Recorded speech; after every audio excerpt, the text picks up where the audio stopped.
الحمدللہ رب العالمین والصلاة والسلام علی سید المرسلین اما بعد فاعوذ باللہ من الشیطان الرجیم بسم اللہ الرحمن الرحیم۔ السلام علیکم محترم سامعین و ناظرین، آپ کی خدمت میں پیش ہے سیرت مصطفیٰ صلی اللہ تعالی علیہ وآلہ وسلم کی قسط نمبر 1۔ اس ویڈیو میں ہم جانیں گے سیرت کیا ہے، ملک عرب کے احوال، حجاز کا مختصر سا تعارف، مکہ مکرمہ کا تعارف، مدینہ منورہ کا تعارف، اور خاتم النبیین صلی اللہ تعالی علیہ وآلہ وسلم عرب میں ہی کیوں۔ اللہ عز و جل اپنے بندوں کی ہدایت اور رہنمائی کے لیے وقتاً فوقتاً اپنے مقدس انبیاء علیہ السلام کو مبعوث فرماتا رہا، اور سب سے آخر میں اس نے اپنے پیارے محبوب صلی اللہ تعالی علیہ وآلہ وسلم کو مبعوث فرمایا، جو عرب و عجم میں بے مثل اور اصل و نسل حسب و نسب میں سب سے زیادہ پاکیزہ ہیں، عقل و فراست و دانائی اور بردباری میں فزوں و تر، علم و بصیرت میں سب سے برتر، یقین محکم اور عزم راسخ میں سب سے قوی تر، رحم و کرم میں سب سے زیادہ رحیم و شفیق ہیں۔ اللہ عز و جل نے ان کی روح و جسم کو مصفہ اور عیب و نقص سے ان کو منزہ رکھا، ایسی حکمت و دانائی سے ان کو نوازا کہ جس نے اندھی آنکھوں، غافل دلوں اور بہرے کانوں کو کھول دیا۔ الغرض آپ صلی اللہ تعالی علیہ وآلہ وسلم کو ایسے فضائل و محاسن اور مناقب کے ساتھ مخصوص کیا جس کا احاطہ ممکن نہیں۔ ان میں بعض اوصاف وہ ہیں کہ جن کی تصریح اللہ عز و جل نے اپنی کتاب قرآن مجید فرقان حمید میں فرما دی کہ آپ کو اپنی مخلوق میں علی وجہ الکمال جاہ و جلال کے ساتھ ظاہر فرمایا، اور محاسن جمیلہ، اخلاق حمیدہ، مناسب کریمہ، فضائل حمیدہ سے ممتاز فرمایا، آپ کے مراتب عالیہ پر لوگوں کو خبردار کیا اور انہیں آپ کے اخلاق و آداب کی تعلیم دی، اور بندوں کو ان پر اعتصام اور التزام کے وجوب کی تلقین کی، اور آپ صلی اللہ تعالی علیہ وآلہ وسلم کی اطاعت اور پیروی کا حکم دیا۔ ارشاد فرمایا، لقد کان لکم فی رسول اللہ اسوۃ حسنہ، ترجمہ کنز الایمان، بے شک تمہیں رسول اللہ کی پیروی بہتر ہے۔ صدر الافضل میں سید محمد نعیم الدین مراد آبادی علیہ رحمۃ الحادی اس آیت مبارکہ کے تحت فرماتے ہیں، ان کا اچھی طرح اتباع کرو اور دین الہی کی مدد کرو، اور رسول کریم صلی اللہ تعالی علیہ وآلہ وسلم کا ساتھ نہ چھوڑو، اور رسول کریم صلی اللہ تعالی علیہ وآلہ وسلم کی سنتوں پر چلو، یہ بہتر ہے۔ حضرت عبداللہ بن عمر رضی اللہ تعالیٰ عنہ سے مروی ہے، رسول اللہ صلی اللہ تعالی علیہ وآلہ وسلم نے فرمایا، تم میں سے کوئی اس وقت تک کامل مومن نہیں ہو سکتا جب تک کہ اس کی خواہش میرے لائے ہوئے کے تابع نہ ہو جائے۔ اور ایک حدیث میں ارشاد فرمایا، جس نے میری سنت سے محبت کی اس نے مجھ سے محبت کی، اور جس نے مجھ سے محبت کی وہ جنت میں میرے ساتھ ہوگا۔ ان احادیث سے واضح ہوا کہ آپ صلی اللہ تعالی علیہ وآلہ وسلم کی سنتوں کی پیروی ایمان کے کامل ہونے اور جنت میں آپ کا قرب پانے کا ذریعہ ہے، اور ہر مسلمان یہ خواہش کرے گا کہ وہ ان نعمتوں سے سرفراز ہو۔ لہٰذا اسے چاہیے کہ آپ صلی اللہ تعالی علیہ وآلہ وسلم کے اقوال و افعال، حالات اور سیرت طیبہ کا بغور مطالعہ کر کے اپنی زندگی آپ صلی اللہ تعالی علیہ وآلہ وسلم کی اطاعت اور آپ کی سنتوں پر عمل کرتے ہوئے گزارے۔ سیرت نبویہ علیہ الصلوۃ والسلام کا موضوع اس قدر دلکش، ایمان فروز اور روح پرور عنوان ہے کہ عاشقان رسول کے لیے اس چمنستان کی گل چینی اور ایمانی قلب و روح کے لیے فرو سروح کی ایسی بہشت خلد ہے کہ جنت الفردوس کی ہزاروں رعنائیاں اس کے ایک ایک پھول سے رنگ و بو کی بھیک مانگتے ہوئے اپنے لیے سرمایہ افتخار تصور کرتی ہیں۔ اس لیے ان حق پرست علماء ربانیین نے جن کے مقدس سینوں میں محبت رسول کے ہزاروں پھول کھلے ہوئے ہیں، اس ایمانی عنوان اور نورانی موضوع پر اپنی زندگی کی آخری سانس تک قلم چلاتے چلاتے اپنی جانیں قربان کر دی۔ چنانچہ آج ہر زبان میں سیرت نبویہ کی کتابوں کا اتنا بڑا ذخیرہ ہمارے سامنے موجود ہے کہ دنیا میں کسی بڑے سے بڑے شہنشاہ کی سوانح حیات کے بارے میں اس کا لاکھوں بلکہ کروڑواں حصہ بھی عالم وجود میں نہ آ سکا۔ سیرت کیا ہے؟ قدمائے محدثین و فقہا مغازی و سیر کے عنوان کے تحت میں فقط غزوات اور اس کے متعلقات کو بیان کرتے تھے، مگر سیرت نبویہ کے مصنفین نے اس عنوان کو اس قدر وسعت دے دی کہ حضور رحمت عالم صلی اللہ تعالی علیہ وآلہ وسلم کی ولادت باسعادت سے وفات اقدس تک کے تمام مراحل حیات، آپ کی ذات و صفات، آپ کے دن رات اور تمام وہ چیزیں جن کو آپ کی ذات والا صفات سے تعلقات ہوں، خواہ وہ انسانی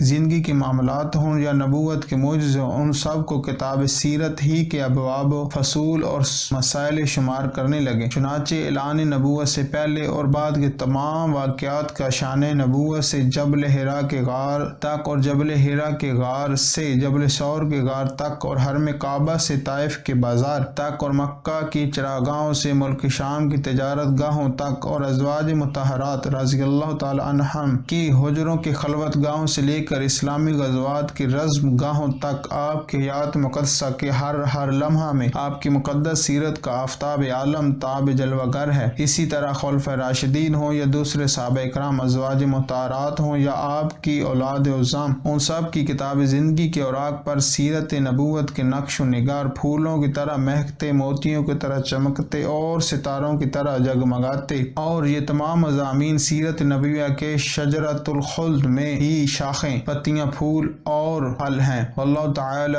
عالم۔ ملک ارم یہ بر اعظم ایشیا کے جنوب مغرب میں واقع ہے۔ چونکہ اس ملک کے 3 طرف سمندر اور چوتھی طرف دریائے فرات نے جزیرہ کی طرح گھیر رکھا ہے، اس لیے اس ملک کو جزیرۃ العرب بھی کہتے ہیں۔ اس کے شمال میں شام و عراق، مغرب میں بحیرہ بحیرہ قلزم جو کہ مکہ معظمہ سے بجانب مغرب تقریباً 77 کلومیٹر کے فاصلے پر ہے، اور جنوب میں بحر ہند اور مشرق میں خلیج عمان اور خلیج فارس ہیں۔ اس ملک میں قابل زراعت زمینیں کم ہیں اور اس کا کثیر حصہ پہاڑوں اور ریگستانی صحراؤں پر مشتمل ہے۔ علماء جغرافیہ نے زمینوں کی طبعی ساخت کے لحاظ سے اس ملک کو 8 حصوں میں تقسیم کیا ہے: حجاز، یمن، حضرموت، مہرہ، عمان، بحرین، نجد، احقاف۔ حجاز یہ ملک کے مغربی حصے میں بحر بحر قلزم کے ساحل کے قریب واقع ہے۔ حجاز سے ملے ہوئے ساحل سمندر کو جو نشیب میں واقع ہے تہما یا غور پس زمین کہتے، اور حجاز سے مشرق کی جانب جو ملک کا حصہ ہے وہ نجد بلند زمین کہلاتا ہے۔ حجاز چونکہ تہما اور نجد کے درمیان عاجز اور حائل ہے، اس لیے ملک کے اس حصے کو حجاز کہنے لگے۔ حجاز کے مندرجہ ذیل مقامات تاریخ اسلام میں بہت زیادہ مشہور ہیں: مکہ مکرمہ، مدینہ منورہ، بدر، احد، خیبر، فدق، حنین، طائف، تبوک، غدیر غم وغیرہ۔ حضرت شعیب علیہ السلام کا شہر مدین تبوک کے محاذ میں بحر امر کے ساتھ پر واقع ہے۔ مقام حجر میں جو وادی القرہ ہے وہاں اب تک عذاب سے قوم سمود کی الٹ پلٹ کر دی جانے والی بستیوں کے آثار پائے جاتے ہیں۔ طائف حجاز میں سب سے زیادہ سرد اور سرسبز مقام ہے اور یہاں کے میوے بہت مشہور ہیں۔ مکہ مکرمہ حجاز کا یہ مشہور شہر مشرق میں جبل ابو قبیس اور مغرب میں جبل قائقان اور 2 بڑے بڑے پہاڑوں کے درمیان واقع ہے۔ اس کے چاروں طرف چھوٹی چھوٹی پہاڑیاں اور ریتلے میدانوں کا سلسلہ دور دور تک چلا گیا ہے۔ اسی شہر میں حضور شہنشاہ کونین صلی اللہ تعالی علیہ وآلہ وسلم کی ولادت بسعادت ہوئی۔ اس شہر اور اس کے اطراف میں مندرجہ ذیل مشہور مقامات واقع ہیں: کعبہ معظمہ، صفا مروہ، منا، مزدلفہ، عرفات اور غار حرا، غار ثور، جبل تنعیم اور جعرانہ وغیرہ۔ مکہ مکرمہ کی بندرگاہ اور ہوائی اڈہ جدہ ہے جو تقریباً 54 کلومیٹر سے کچھ زائد کے فاصلے پر بحر قلزم کے ساحل پر واقع ہے۔ مکہ مکرمہ میں ہر سال ذی الحج کے مہینے میں تمام دنیا کے لاکھوں مسلمان بحری، ہوائی اور خشکی کے راستوں سے حج کے لیے آتے ہیں۔ مدینہ منورہ مکہ مکرمہ سے تقریباً 320 کلومیٹر کے فاصلے پر مدینہ منورہ ہے، جہاں مکہ مکرمہ سے ہجرت فرما کر حضور اکرم صلی اللہ تعالی علیہ وآلہ وسلم تشریف لائے اور 10 برس تک مقیم رہ کر اسلام کی تبلیغ فرماتے رہے، اور اسی شہر میں آپ کا مزار اقدس ہے جو مسجد نبوی کے اندر گنبد خضرا کے نام سے مشہور ہے۔ مدینہ منورہ سے تقریباً 4.5 کلومیٹر جانب شمال کو احد کا پہاڑ ہے، جہاں حق و باطل کی مشہور لڑائی جنگ احد لڑی گئی۔ اسی پہاڑ کے دامن میں حضور علیہ الصلوۃ والسلام کے چچا حضرت سید الشہداء حمزہ رضی اللہ تعالی عنہ کا مزار مبارک ہے جو جنگ احد میں شہید ہوئے۔ مدینہ منورہ سے تقریباً 5 کلومیٹر کی دوری پر مسجد قباء ہے، یہی وہ مقدس مقام ہے جہاں ہجرت کے بعد حضور اقدس صلی اللہ تعالی علیہ وآلہ وسلم نے قیام فرمایا اور اپنے دست مبارک سے اس مسجد کو تعمیر فرمایا۔ اس کے بعد مدینہ منورہ میں تشریف لائے اور مسجد نبوی کی تعمیر فرمائی۔ مدینہ منورہ کی بندرگاہ ینبوع ہے جو مدینہ منورہ سے 117 کلومیٹر کے فاصلے پر بحیرہ قلزم کے ساحل پر واقع ہے۔ خاتم النبیین صلی اللہ تعالی علیہ وآلہ وسلم عرب میں ہی کیوں؟ اگر ہم عرب کو کرۂ زمین کے نقشے پر دیکھیں تو اس کے محل وقوع سے یہی معلوم ہوتا ہے کہ اللہ تعالیٰ نے ملک عرب کو ایشیا، یورپ اور افریقہ 3 براعظموں کے وسط میں جگہ دی۔ اس سے بخوبی یہ سمجھ میں آتا ہے کہ اگر تمام دنیا کی ہدایت کے واسطے ایک واحد مرکز قائم کرنے کے لیے ہم کسی جگہ کا انتخاب کرنا چاہیے تو وہ ملک عرب ہی اس کے لیے سب سے موزوں اور مناسب مقام ہے۔ خصوصاً حضور خاتم النبیین صلی اللہ تعالی علیہ وآلہ وسلم کے زمانہ پر نظر کر کے ہم کہہ سکتے ہیں کہ جب افریقہ اور یورپ اور ایشیا کے 3 بڑی سلطنتوں کا تعلق ملک عرب سے تھا تو ظاہر ہے کہ ملک عرب سے اٹھنے والی آواز کو ان براعظموں میں پہچانا جائے کہ ذرائع بخوبی موجود تھے۔ غالباً یہی وہ حکمت الہیہ ہے کہ اللہ تعالیٰ نے حضور خاتم النبیین صلی اللہ تعالی علیہ وآلہ وسلم کو ملک عرب میں پیدا فرمایا اور ان کو اقوام عالم کی ہدایت کا کام سپرد فرمایا۔ واللہ تعالی عالم۔